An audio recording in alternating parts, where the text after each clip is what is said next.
Hey folks, Dave Deckard from BlazersEdge.com here with a video preview of the Washington Wizards Portland Trail Blazers game on Saturday, March 10th, 2012.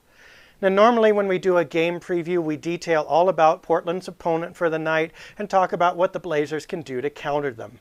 If you want that, you can still get it. Just look right above us in this post on the webpage, BlazersEdge.com, and you'll find a detailed description of the Wizards from a few weeks ago when these two teams played. Not too much has changed since then. But it felt more appropriate tonight to have a little heart-to-heart about where the Blazers are. Because after a awful, just horrific blowout to the Boston Celtics in which the team looked limp and disinterested and just got their heads handed to them, a lot of people are saying, what in the world is going on? And in general, it sure looks like there are a lot of agendas operating on that court right now, and very few of them have to do with winning the ball game. These guys look like they haven't played together at all, and that's really distressing at this point in the season. Something has really fallen apart. Watching the Blazers now is like watching a World War I movie and hearing a captain command his troops to get out of the trenches and storm an enemy machine gun embankment. And when he gives the order to go, only 3 of them actually get out of the trenches and they get mowed down. Everybody else shrugs and that's it.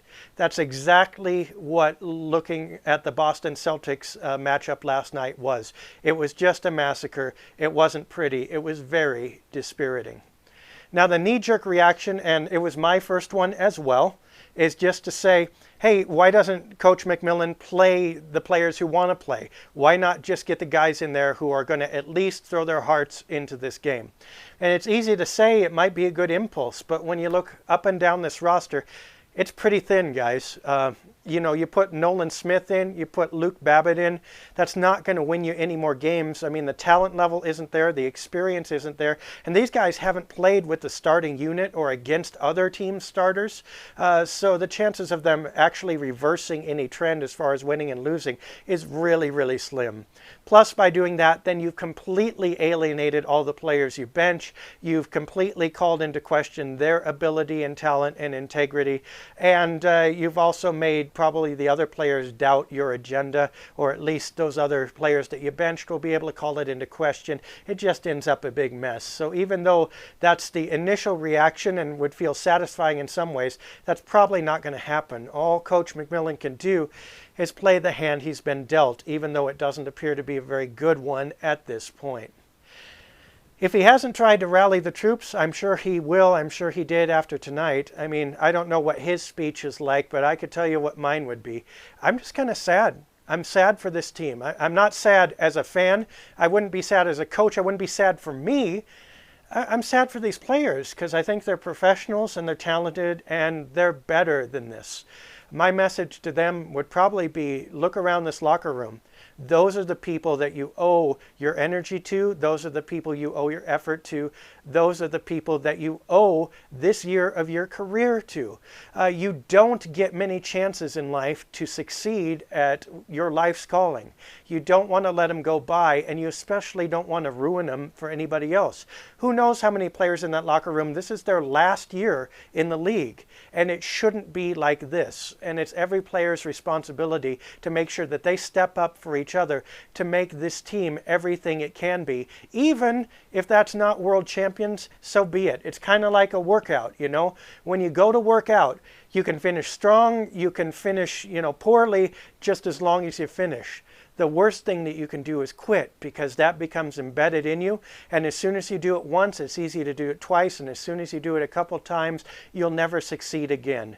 These players, this team, can't afford to let that into their makeup as professional athletes. And they can't afford to let each other down like that. Because when they look back on their careers, that's going to be something that they regret.